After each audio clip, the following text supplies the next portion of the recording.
Magandang umaga po sa ating lahat at, at mapagpalang araw. Maraming salamat sa ating Panginoong Diyos sa muling pakikita natin at pagtitipon sa Kanyang pangalan.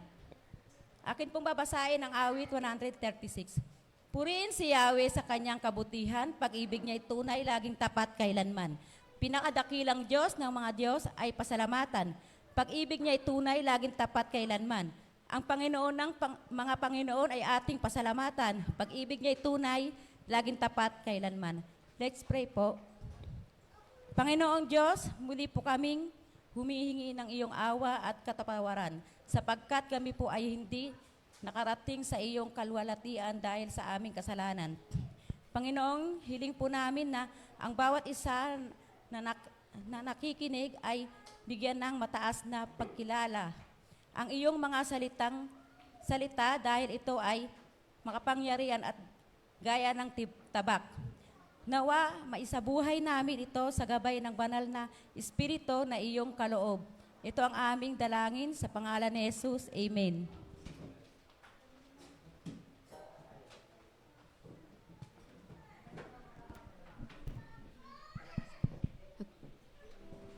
Hello.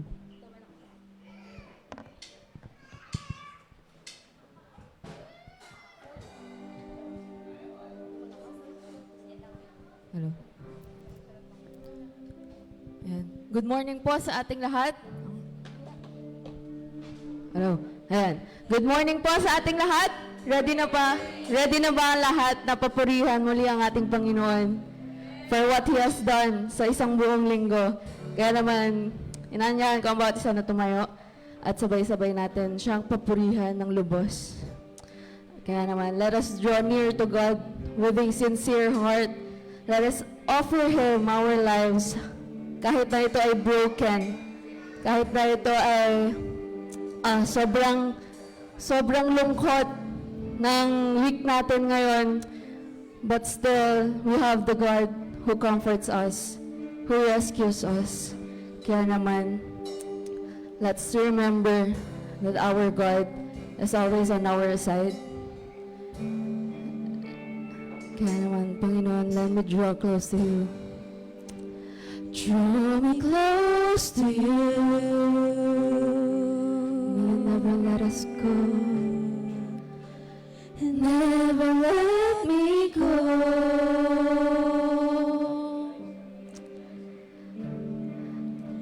I lay it all down again to say that I'm your friend. You are my desire. You are my desire. Wala na kaming ibang hihilingin pa, Panginoon. Where nothing else can take your place, 'cause nothing else can take your place.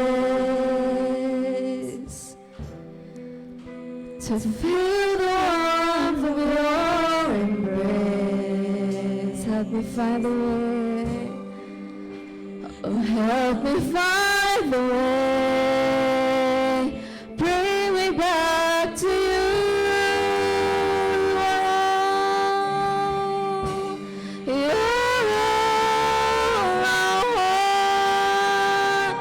Siya, Panginoon, ikaw lang aming kailangan.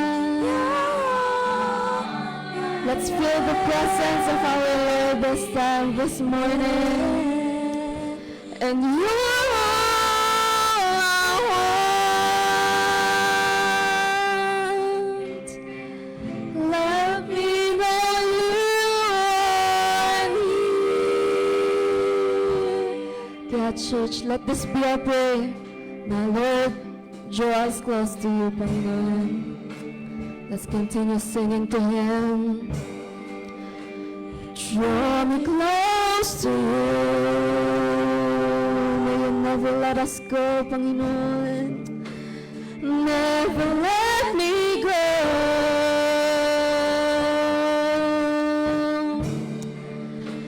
I lay it all down again to you. hear you say that I'm your friend, for you are my desire. Oh, you are my desire.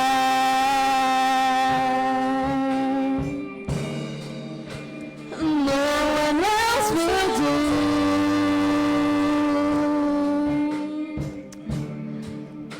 'Cause nothing else can take your place. Oh, to feel the warmth of your embrace. Help us find the way. Help me find the way. Bring me back to you. You're all I want. Shall be mine. You're all I ever needed.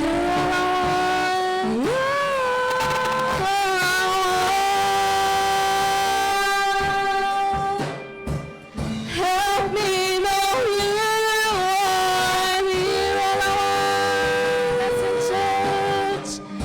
And you're all I want. Panginoon, wala na kami bang hahanapin pa, Panginoon, sa buhay namin. Ikaw lang aming kailangan. We offer you our lives, Panginoon, this morning. May you open our hearts. We will feel your presence sa kalagitnaan namin ngayon, Panginoon. Oh, help us be draw near to you. You are near. Help me know you're near.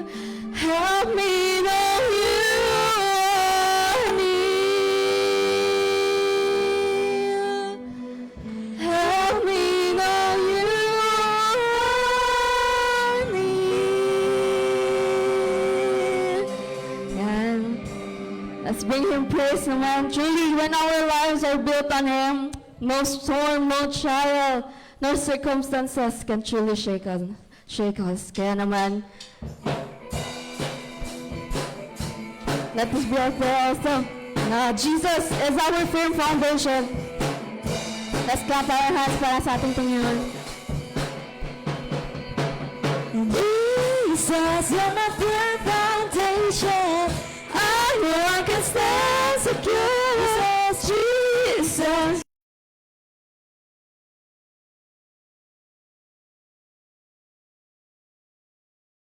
Open your holy word, Jesus.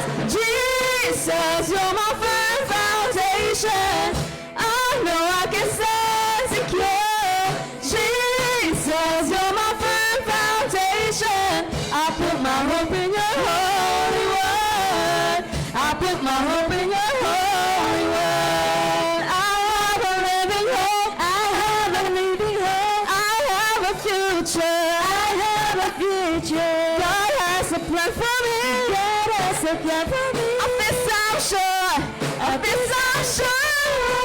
Oh, Jesus. Jesus, you're my firm foundation.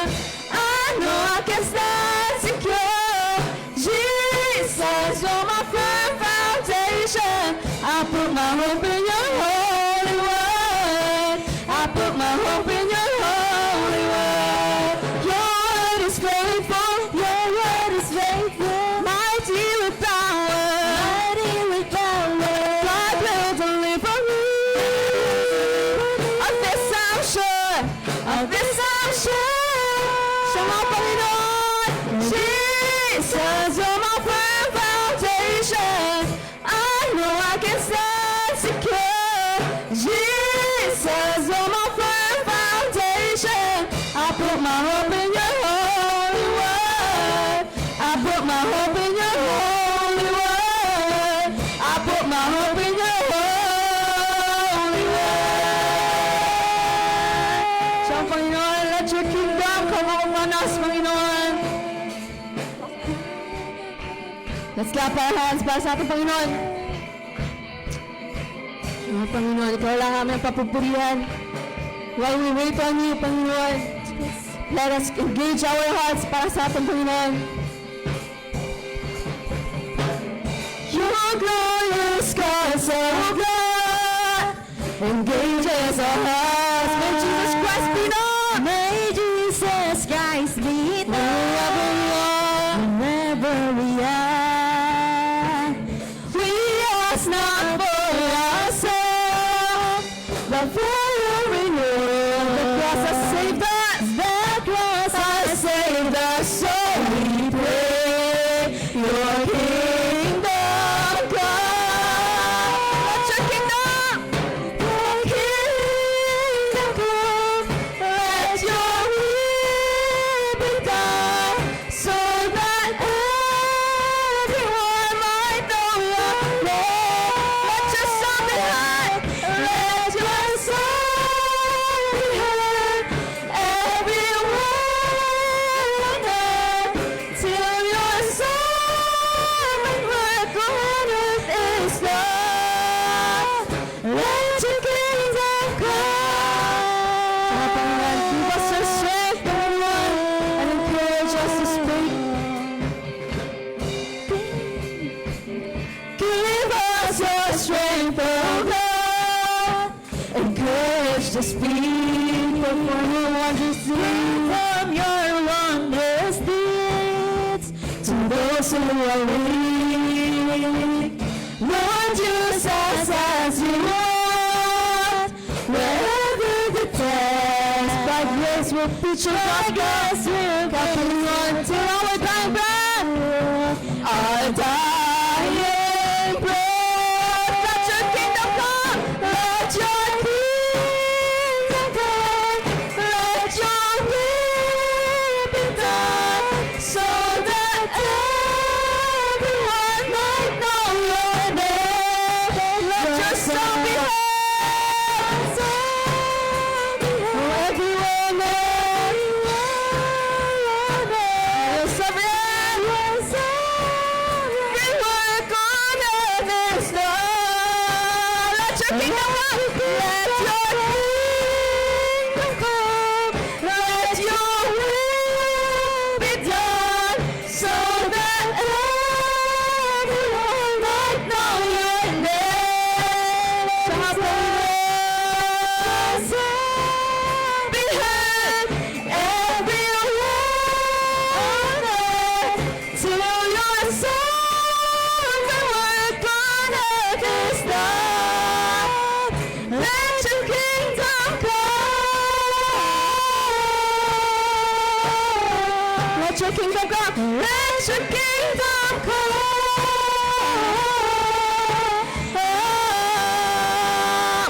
Let your kingdom come. Palakpakan natin ating Panginoon. Amen and amen, Panginoon. We praise you, Lord. Oh, we praise you, Panginoon. Siya nga, Panginoon, we are so grateful, Panginoon. Sabi sa 1 Peter chapter 1, verse 3, He has given us new birth into a living hope through the resurrection of Jesus Christ. Kaya naman, our hope is not based on any circumstances or feelings, but dapat ang hope natin is based on Jesus Christ, who died for us, who forgave us and rose again and gave us new life, Panginoon. Maraming salamat, Panginoon. Maraming salamat sa pag-asa. O siya, Panginoon. Let's sing this praise. Open our hearts. Feel the presence ng ating Panginoon.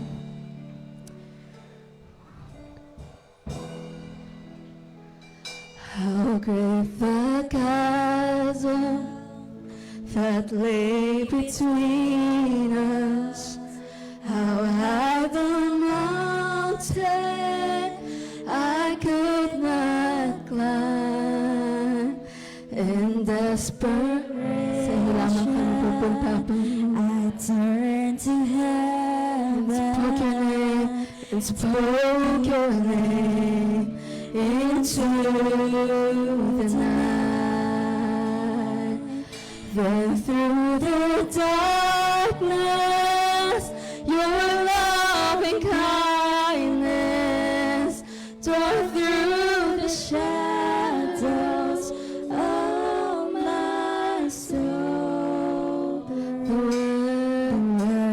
is finished. The end is written. Jesus Christ, my living hope. Who could imagine so great a mercy? What heart could fathom such boundless grace? The God of ages stepped down from glory. He bore my sin, and bear my shame. Hallelujah. Hallelujah. Praise the one who set me free. Hallelujah. Death has lost its grip on me. You have broken every chain. There's salvation in your name, Jesus Christ, my living hope. Siya Panginoon. Then came the morning that sealed the blood of your buried body, began to breathe, and out of the silence, the roaring lion declared the grave has no claim on me. Let's all sing. Then came the morning that sealed the promise. Your buried body began to breathe. Out of the silence, the roaring lion declared the grave has no claim on. Oh Jesus, yours is the victory. Jesus, yours is the victory. Hallelujah. Hallelujah. Praise the one who set me free. Hallelujah. Death has lost its grip on me. You have gained every chain. There is salvation in Jesus Christ, my living hope. Hallelujah. Let's sing, church. Let's sing our hearts out para sa ating Panginoon. Our Lord na our living hope, our only hope. Siya nga, Panginoon, maraming salamat. You have broken every chain, for there is salvation in your name. Oh, Jesus Christ, my living hope. Jesus Christ, my living hope. Jesus Christ, my living hope. Panginoon, siya nga, we glorify your name. Glorify thy name. Oh, we glorify you. Glorify thy name. Ang aming tinataas, Panginoon. Help us draw near to you, Panginoon. With sincere hearts. And teach us to hold firmly to the hope we confess. Trusting that you are always faithful to your promises, Panginoon. As we now listen to your word, prepare our hearts. We glorify you. Glorify thy name.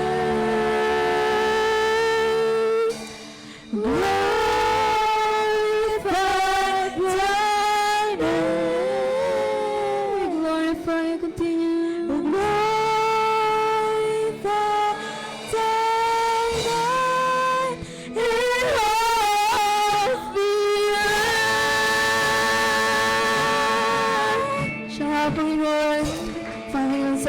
Lord, maraming salamat for your promises, for your faithfulness.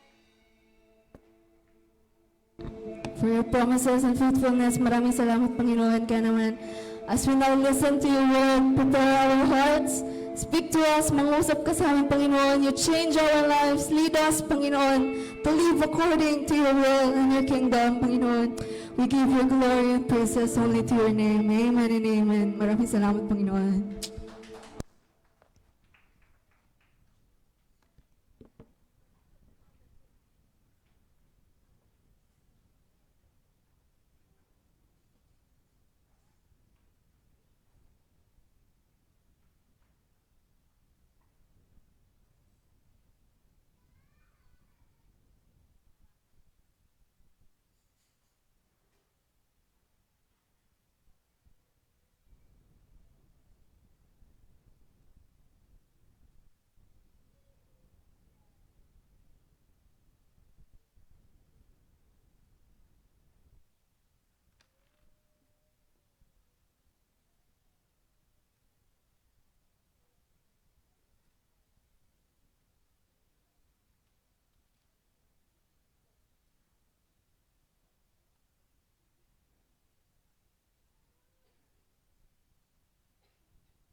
Okay, basahin po.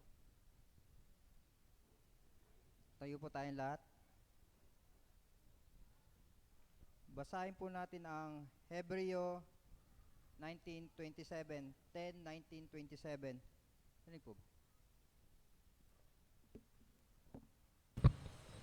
Okay po, kung handa na po ang lahat, sabay-sabay po tayo.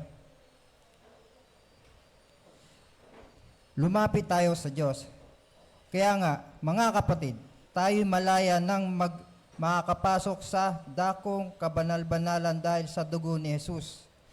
Binuksan niya para sa atin ang isang bago at buhay na daang naglalagos hanggang sa kabila ng tabing. At ang tabing na ito ay ang kanyang katawan. Tayo ay may isang punong pari na mamamahala sa sambahayan ng Diyos. Kaya't lumapit tayo sa Diyos ng may pusong tapat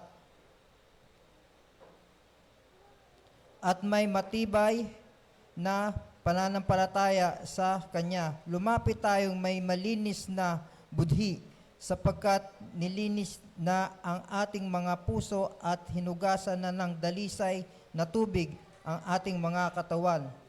Magpakatatag tayo sa ating pag-asa at huwag nang mag-alinlangan pa sapagkat tapat ang pangako sa atin. Sikapin din nating gisingin ang damdamin ng bawat isa sa pagmamahal sa kapwa at sa paggawa ng mabuti. Huwag nating kaligtaan ang pagdalo sa ating mga pagtitipon gaya ng nakasanayan ng iba. Sa halip, palakasin natin ang loob ng isa't isa, lalo na ngayong nakikita nating malapit na ang araw ng Panginoon. Matapos nating malaman at tanggapin ang katotohanan at sadyain pa rin nating magkasala, wala nang handog na may alay pa para sa ipagpatawad ng ating mga kasalanan. Ang naghihintay lamang sa atin ay ang kakilakilabot na paghuhukom at ang naglalagablab na apoy na tutupok sa mga kaaway ng Diyos. Okay, magsipo na tayo maliban po sa ating pastor sa kanyang mahalagang mensahe.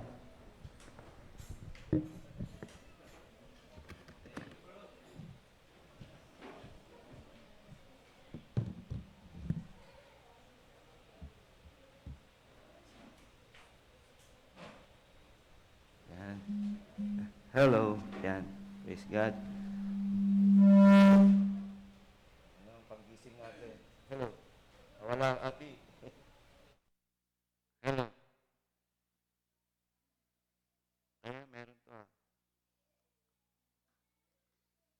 Number 4. Ayan. Hello, hello.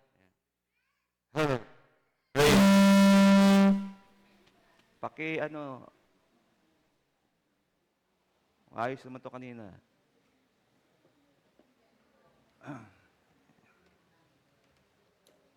Yan.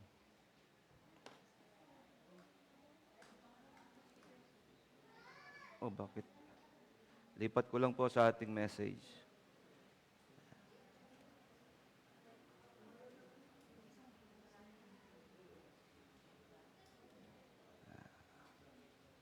Ah, ito po yung last Sunday natin, ano?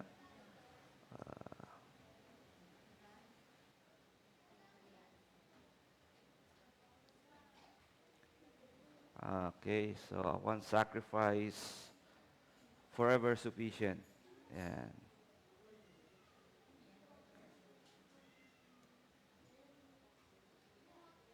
Ah, di pala.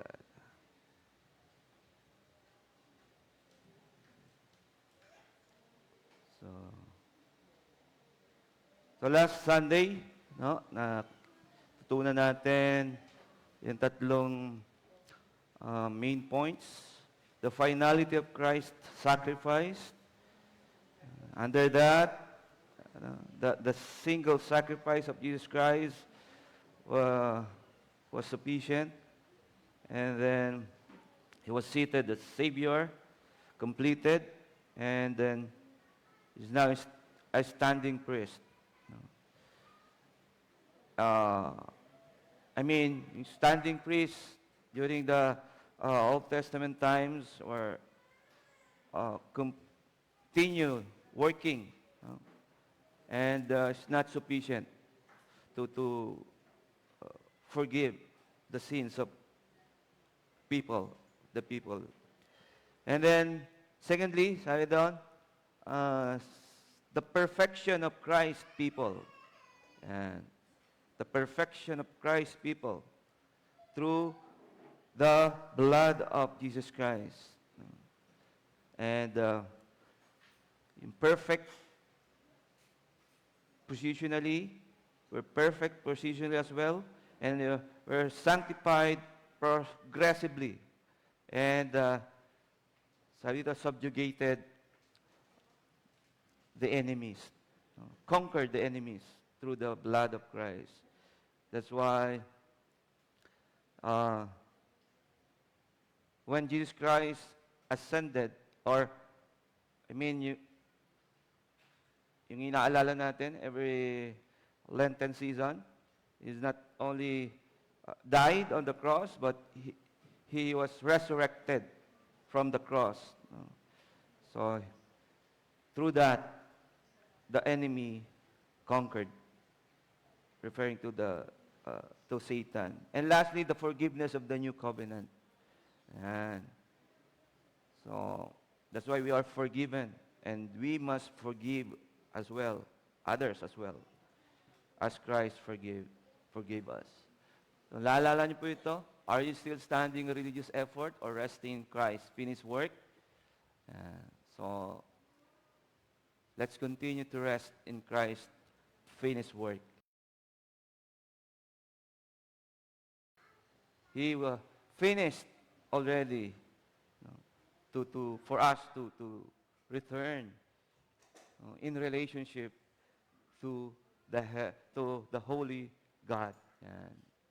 And this morning, encourage, the Lord encourage us to draw near. And we must have living boldly by Christ's finished work. Lumapit po tayo na may pamumuhay ng matapang, hindi po ito matapang in man's view, in man's way, but in God's way. Boldly, meaning courageous, confident, and we can face whatever hindrances, struggles in life, difficulties. Ito po yung ibig sabihin ng boldness or boldly by Christ's finished work. Kasi doon tayo naka-anchor. Christ died to finish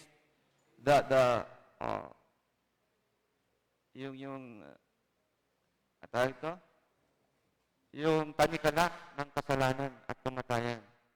O the sting of death and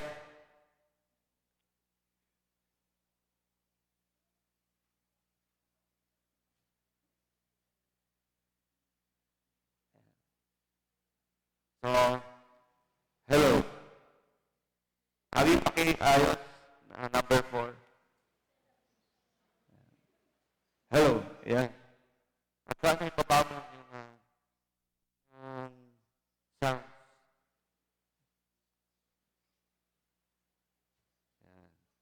Hello. Hello.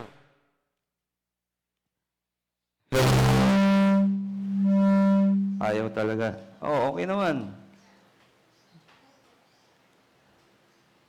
So, because Christ's blood has opened a new and living way to God, we must having a confidence to draw near to Him. So, makalalapit na talaga tayo. We don't need anymore a mediator, human mediators. Wherein before, yan ang alam natin. We will come to saint ganyan, saint ganito, and most worstly, to the Mother God. To the Mother God. That's why, hindi tayo naririnig ng Panginoon because we are living in a rituals, living in a false teachings. Okay? But praise be to God, though we are minority, belong to the minorities, in terms of religious aspect or numbers of Christ believers, true believers. Ganun lang talaga. Even Jesus Christ, when He came here, saan siya nagsimula? Sa 12 lamang. And until now, madami na rin. But, there are so many false teachings, teachers, religious groups that thought wrongly, mali. Not biblical, nor theological. So, because of Christ's death, He opened the way. That's why He's the way. So, what does Christ's finished work mean for our confidence before God? Anong ibig sabihin ng natapos na gawa ni Kristo doon sa krus ng Kalbaryo more than 2,000 years ago? Para tayo ay patuloy na magtiwala at makaharap sa presensya ng Diyos. Makalapit sa presensya ng Diyos. So, then, how does the true faith express itself in community and endurance? Paano tayo patuloy, magkakaroon ng tunay na panampalataya sa komunidad, meaning sa church and outside this gatherings, sa place na ito, kung saan tayo nakatira, saan tayo nagtutungo, at bakit tayo nagtitiis sa pamumuhay na ito, na nakikita natin talagang walang katiyakan sa mundong ito. Gera dito, gera dyan, at tumataas ang presyo ng bilihin, lalo na itong mga presyo ng langis, ay talaga namang nakakabahala. Nakakabahala. Kaya, yung last prayer meeting natin, pinalalahanan tayo na we are in the last days, though we didn't know na any moment, baka bukas or makalawa, darating ng Panginoon, we'll be raptured. Hindi natin alam yon. Basta ang turo sa atin, para malaman natin na ang Panginoon ay talagang darating na the gospel proclamation globally. Marinig na lahat ng tao ang Ebanghelyo ni Kristo. That's the time Jesus Christ will return. And tayo ay kukunin niya doon. Sabi nga, we'll meet in the air. Yan po yung natawag na rapture. The blessed hope. The living hope, the glorified hope na inaasam natin through Christ. So what does the warning against Willful sin teach us about perseverance. So, willful sin, yung sinasadya, niloloob na magkasala. At may ganitong kalagayan ng tao, kahit pa siya ay mananampalataya. Okay? Kaya makikita natin dito ang mga prinsipyo, aral. Kaya nga, may isang tunoy na kwento. Ito ay isang OFW, no? At nasa boarding gate na siya. Dala niya lahat, ang requirements, ticket, airplane ticket, passport, and so on and so forth. Pero, may nakalimutan siya. Okay naman, wala siya. Ano yon? Valid visa. Siguro yung visa niya hindi valid. May dala man siyang visa. So, walang visa ang kanyang pagpunta. So, naiwan siya ng eroplano. Kaya nga, marami ring nag-aakala na may access sa Diyos, pero hindi nila naintindihan kung sino ang tunay na nagbibigay ng access, daan, no, patungo sa tunay na Diyos, na walang iba kundi si Kristo. John 14:6, I am the way, the truth, and the life, sabi ni Christ. No one comes to the Father except through Him. So, marami pang ganyang kwento, parang ano din yan, no? Yun nga, pag may isa akong kwento na alala, sa concert, galing pang ibang bansa.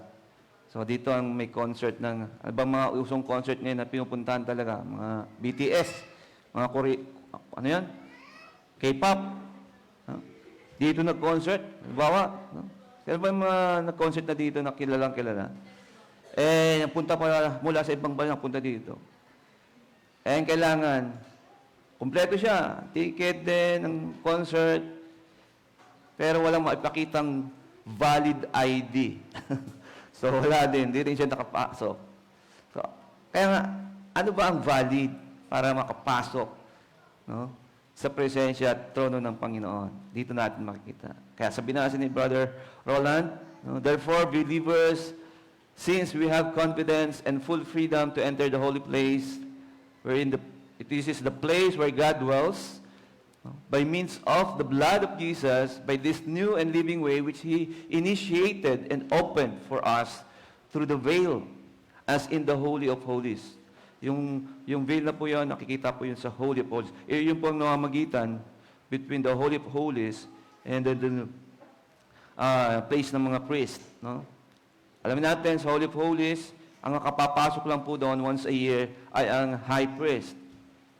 At sabi that is through His flesh, and since we have a great, wonderful priest who rules over the house of God, so let us approach God with a true and sincere heart in an unqualified assurance of faith, having had our hearts sprinkled clean from an evil conscience and our bodies washed with pure water. So because Christ opened the way, the writer of Hebrews gives 3 exhortations or truths in this passage, verses 19 to 27 of chapter 10 of Hebrews. So first, draw near through Christ. Kaya tayo nakaka-direct, no? Draw near to God because of the redeeming blood of Jesus Christ on the cross. Okay?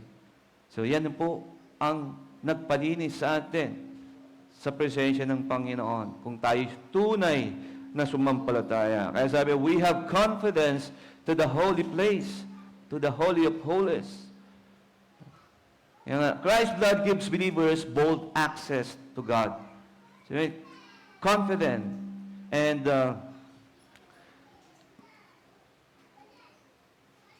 yung bang worthy to come, to have an access to God.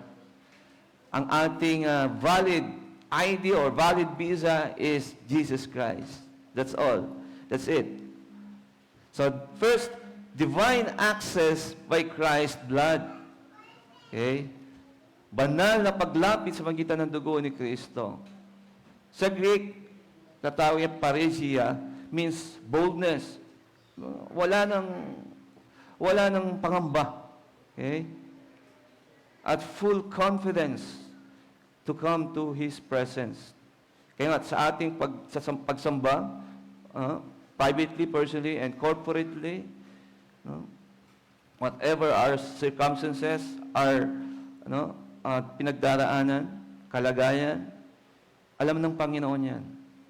Ang kailangan lang natin ay lumapit ng may pagnininiwala, pagsampalataya, at pagpapakumbaba. Okay. At iyan po, pinakita. No? Yung symbolism na yan, during the time of Jesus Christ, that on the cross, ay sabay na nahati ang telon o ang veil na punit at symbolizing the end of separation from God. Meaning, through that, nakapapasok na. Hindi lamang yung high priest once a year. Lahat ay pwede na, spiritually speaking, through Christ's blood, gave us divine access to God's holy presence. Kaya di ba, pag tayo ay, kahit dito, sama-sama, may ano talaga meron tayong puso at damdamin na kinikilala natin ang presensya ng Panginoon sa ating kalagitnaan. Without it, without that kind of view, this is just a club, just an organization, without divine blessings ng Panginoon. Ayan, the veil was torn. Sa Hebrew, sa Matthew 27 verse 51. Okay. So yan yung symbol ng separation between God and man, or man. But because of Christ's death on the cross and His resurrection, we can come to Him, to God boldly in His presence. Secondly, access is not based on performance, but on Christ's completed work. Ang sabihin nito, hindi by means of good works or anything. Na sinasabi ng mga tao, especially the religious leaders nowadays, na unbiblical, na magpakabuti ka lang, magpakabait ka lang, tumulong ka sa mga magkawang gawa, mag-donate ka, okay, mababayaran na yung kasalanan, pupunta ka sa langit. Ngayon, hindi niya nababayaran ang kasalanan niya. So pag namatay na siya, doon pa lang niya babayaran. Sa magitan ng darasal ng mga ibang tao para siya umakyat sa langit. Dahil nasa kalagitnaan siya. Yung turo ng purgatory doctrine. There's no such thing in the Bible. That's a human-made teaching to support the construction of the big church during that time. Indulgence. Yan. Indulgence. The more you give, the more you can go to heaven. Okay? Tapos may advance pa yan, kahit nandito. Kung gagawa siya ng masama, uunahan na niya ng paghahandog. Okay? Mas malaking kasalanan din ang mababayaran. Kaya, ano ang kalagayan ng bansa natin? One of the well-known nation in terms of corruption. I do believe may connection ng belief, wrong belief sa ganyang aspect. Secondly, new and living way. Bago at buhay na daan. Prospatos, ayan po yung new and living way, Greek word na yan. Not a ritual, but a living relationship journey. Yung way, hodos, ibig sabihin po niyan, not only a daan, a highway, but a journey. habang tayo dumadaan, ay hindi tayo exempted sa mga rough roads, sa mga ayan, difficulties in the journey towards God, towards in this life, in our life here, towards God. Kaya is Christ the bridge, like a bridge between sinful humanity and holy God. Itong mga limit natin makikita sa gospel tract distribution, di ba? Sa gospel tract, no? Man, tapos bridge, no? And then God. Yan yun eh. Si Christ ang nasa gitna. So that man could come to God, to the holy God. Thus, approach God through Jesus, our high priest in heaven, not with fear, but with confidence. Not with fear, but with confidence. But, otherwise, nangyayari dito, kaya tayo natatakot or kakaroon ng pangamba, because of our shortcomings, our sins, our magagawa na hindi talaga kalooban ng Panginoon. That's why, pag malapit tayo sa Panginoon, wala tayong confidence, wala tayong lakas ng loob. But, we must continue to come to God humbly, whatever our circumstances is or are. Okay? So, lastly, clean conscience and washed life. Sa verse 22, makita natin doon. Now, we have a clean conscience and washed life because of Christ's blood. No? So, heart sprinkled. Ibig sabihin dito, may connection ito doon sa Leviticus chapter 16 about the atonement, sacrifice. No? Atoning sacrifice na ginagawa nila during that time. Sila ay bago pumasok sa templo, sila ay literally naguhugas ng kanilang katawan. No? At walang sino man pwedeng pumasok na hindi dadaan doon sa part ng tabernacle o temple. Ngayon, hindi, check-checkin yun bago ka pumasok kung malinis. Parang estudyante lang ng mga grade school, titignan ng koko, ganon, katindi ang law during that time. But we all know, nowadays, hindi na ganon. Because Christ did once and for all through His blood. Thus, approach with a sincere heart. Real, genuine, true heart. Especially in worship. With genuine faith that produces holiness, not by ritual. So, now hopefully, hindi tayo by ritual, huwag tayo ay dumadako sa place na ito, mga kapatid. But by inward renewal or formation. Because God desires authentic hearts. No, based on 1 Samuel 16:7, ang sabi doon, God looks at the heart. Yung finding na re-replace, papalit kay King Saul, no, si Prophet Samuel. So, yun po yung context doon. And people look at the outward appearance, but the Lord looks at the heart. Yan sabi sa 1 Samuel 6:7. So, second passage, verses 23 to 25. Let us seize and hold tightly or firmly. Ano yung hold tightly and firmly? Our confession of faith or of our hope.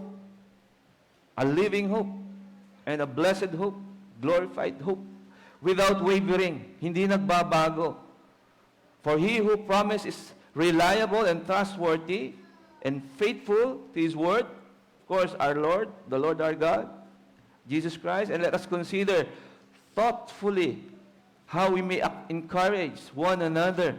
Ayan yung text natin, pinapalala tuwing ating every prayer meeting and even worship service. No? We gather corporately with one heart and mind. Sa ibang translation yan, spur one another. No?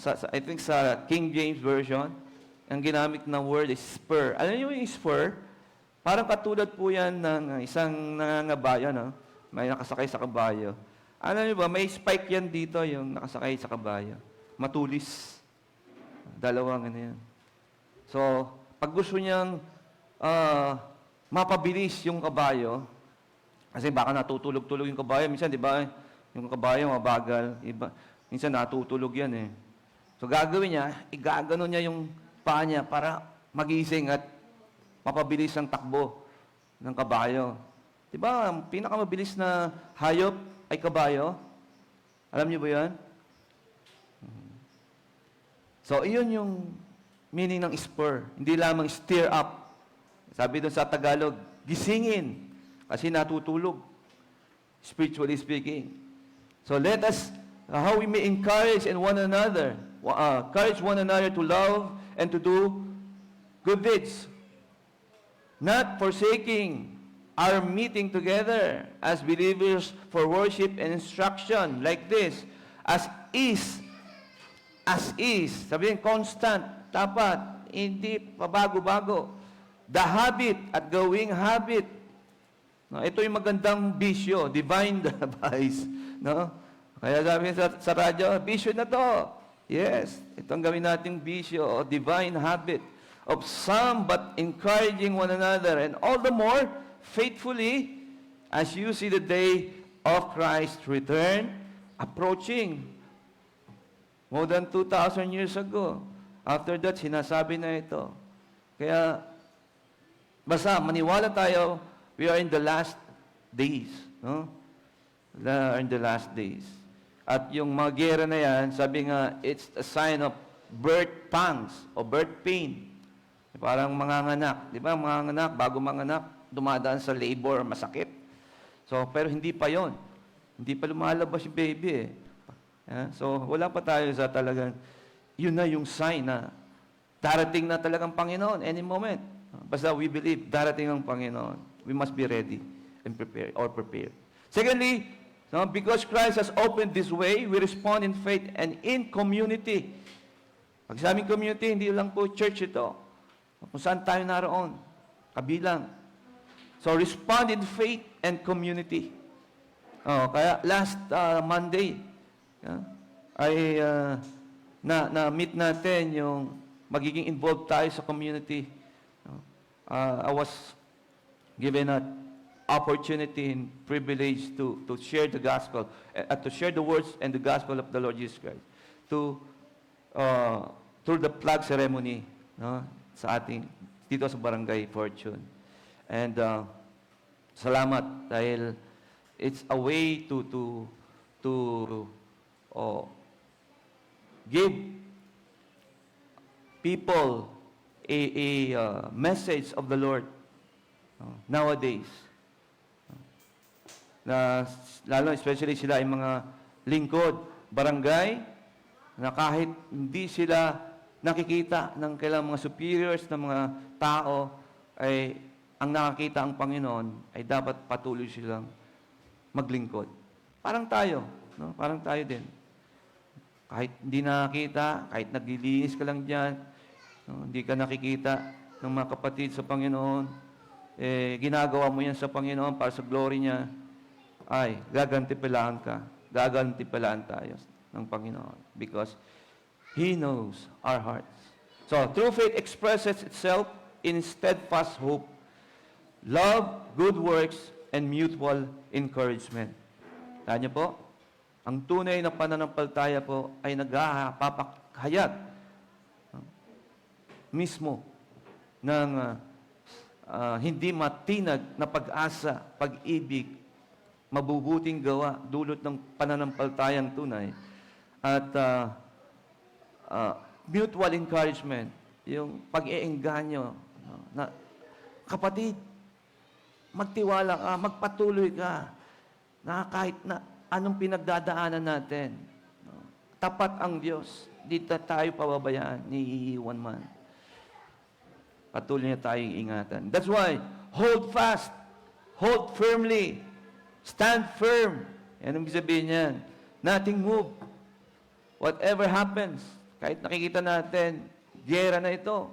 Pag nagka-alliances na yan, no? Delikado na ngayon. Nanangamba na sa produksyon ng o importasyon ng mga petrolyo, no? O petroleum products, na alam naman natin na wala tayong sariling ganon na nanggagaling sa atin. Hindi doon, especially sa Middle East. Kaya nga, sabi nga, ang reserve lang natin ay until 60 days. Sabi, aabot ng 90 pesos. Nakita nyo? Yung diesel, na dati ay 47, 48 lang. Almost doubled. So, kawawa, especially yung mga transport groups. Okay? At lalong maging kawawa kapag ito'y humingi ng taas pamasahe. Sino ang maapektuhan? Mga commuters. Lahat. Ano yan? Domino effect yan. No? Domino effect yan. Kaya let's continue to pray. Hold fast to the hope that given us through Christ. Kaya manatiling may pag-asa, mga kapatid. Hope is not wishful thinking, but confident expectation. So whatever happens, we are confident. We expect that God will continue to give us, no? Not to leave us, nor forsake us. Hello. Hello. Yes. At isa sa magandang paalala sa atin, no? Na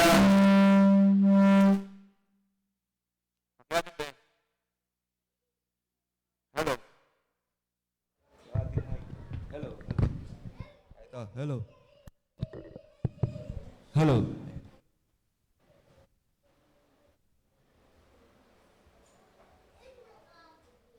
Okay. Hello. One day, gagawa natin itong sound system natin dahil gagawa lang natin ito. At may isang tayong kakilala na nag-set up nito. Kaya lang, we need to, finalize itong setting up na ito. Kaya lang, gagastos talaga tayo. Anyway, so, paalala, historically, yung mga una nating mga kapatid na nagbuwis ng buhay, the early church, the early Christians, na under persecution, pag-aralan natin yung Book of Acts, na talaga namang nanatili sila kahit ang kanilang buhay ay nakataya. Okay? Kahit ang kanilang buhay ay naialay, alang-alang sa Panginoon. So, when trials come, let's always anchor in what God has promised. Sa Joshua 1:5, napakaganda ng sinabi doon, ano? Ng pangako ni Yahweh sa pangunguna ni Josue. At lalo na sa Matthew 28:20, in latter part, no? Sabi doon, I'll be with you till the very end of the age. So what a great promise by the Lord before He ascended to heaven. Kaya nga, ang sabi doon sa Joshua 1:5, a great promise ni Yahweh sa hello. Walang sino mang tao ang magtatagumpay laban sa iyo sa lahat ng mga araw ng iyong buhay. Kung paanong ako'y nakasama ni Moises, ako'y makakasama mo rin. Ito, hindi kita iiwan ni hello. Hello. Anyway.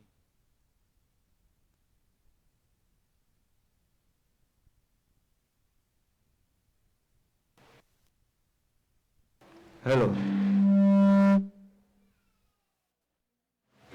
So respond in community and faith, stir one another to love and good works. Stir one another. Parang ang sounds nitong stir, parang ibang stir yun ha. Parang ini-stir, S-T-E-R yata yun. Ano? Pero yung stir parang pinupush. O pag sa tinutoro. No? Hinahalo. Yun ba? Steer. So, one another to love. The book of Hebrews is meant to encourage Christians not to give up on their faith. Yan yung book of Hebrews pag binasa po natin. Not only Christological, but talagang super sa encouragement, no? To pursue, to continue, no? To faith and to love God and do good works because of faith. So the influence of others is extremely important to our spiritual maturity. That's why we must not neglect, sabi nga, no? Attending like this. Kasi hindi tayo magmamature. Not only for our own sake, no? Personal, spiritual discipline. And kabilang doon yung encouragement ng ating mga kapatid. At gayon din, yung mga natututunan natin sa mga pinagdadaanan ng ating mga kapatid. Kaya sabi din sa isang talata na sa pagtayo po ay nagbabahagi, nagsasalita, yung nakapagbibigay, aral, encouragement sa ating mga kapatid. So we should embrace a confident faith and look to encourage fellow believers to do the same. Not just believe, no? But to act out in love and good deeds. Ayan. Kaya nga, sa James 2:17, anong sinasabi doon? Faith without works is dead. Yeah. So we must act out of love that result good works, true good works. So, don't neglect gathering. Ayan, nabanggit ko na kanina.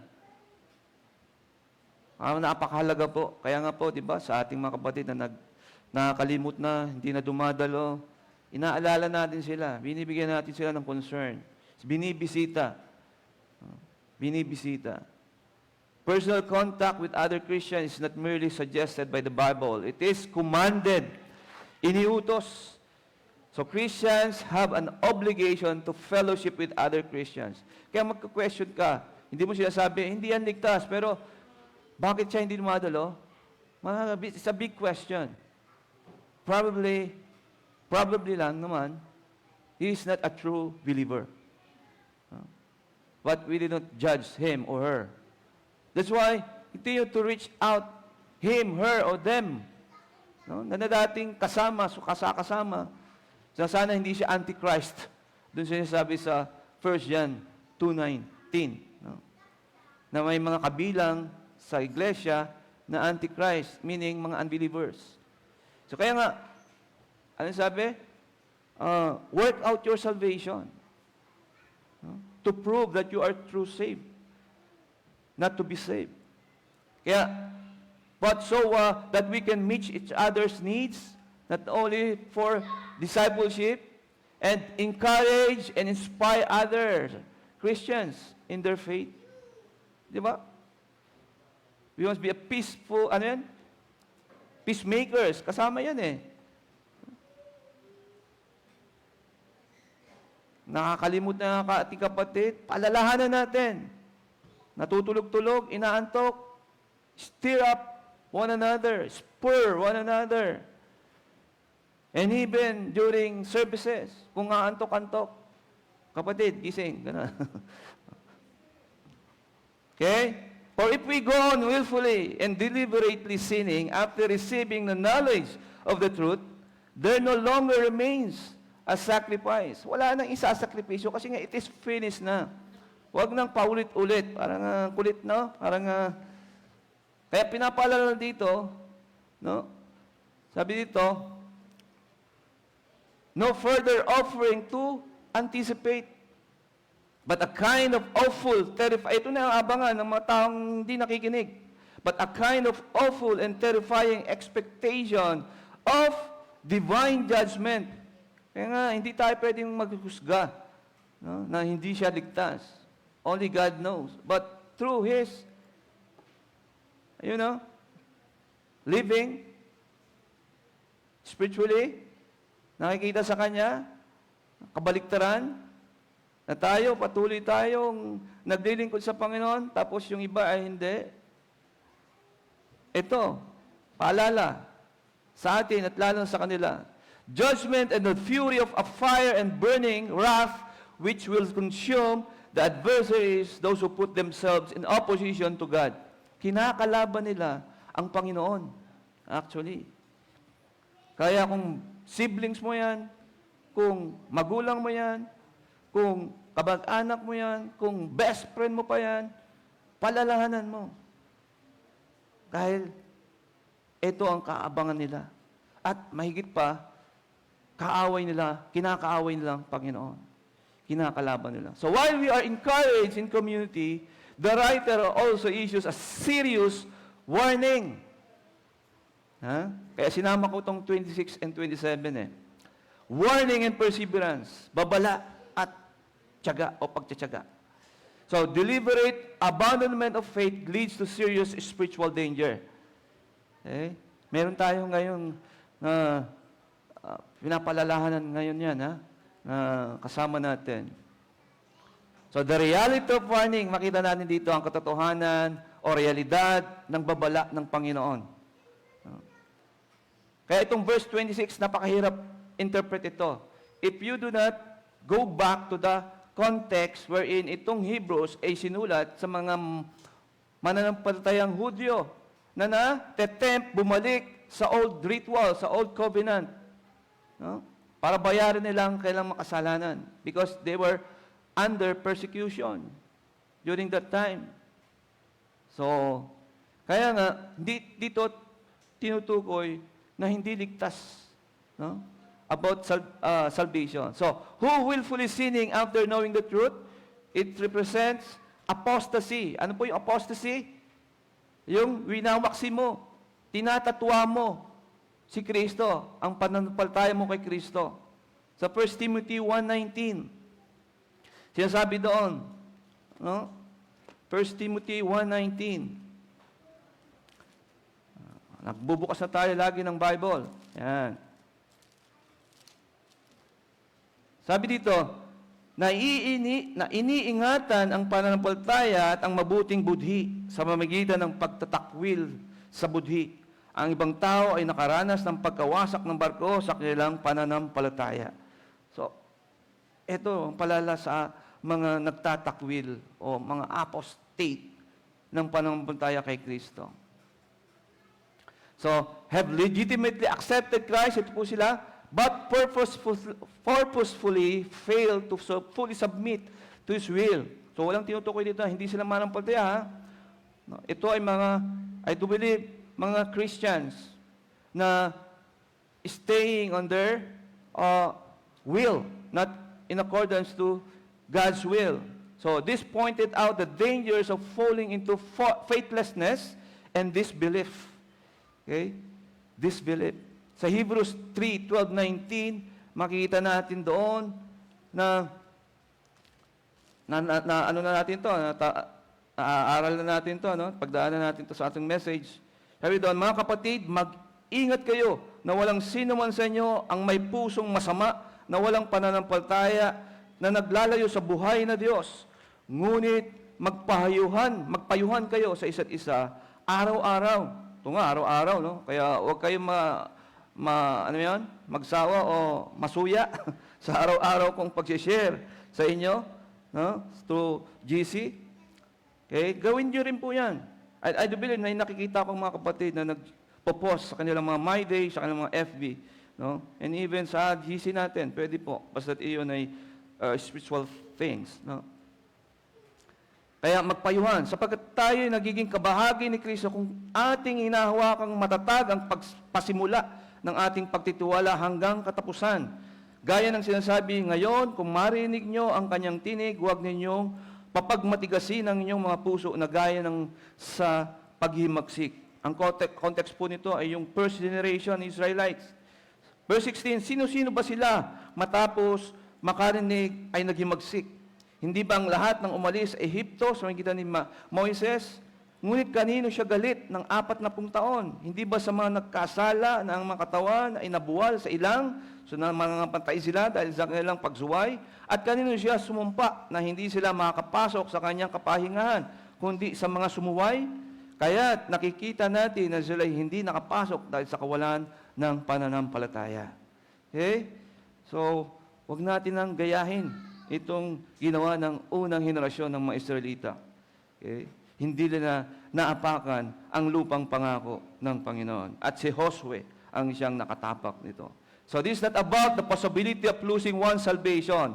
It is a warning to Hebrew believers in Christ, do not return to rituals, because if they return, it will deny the sufficiency of Jesus' atonement.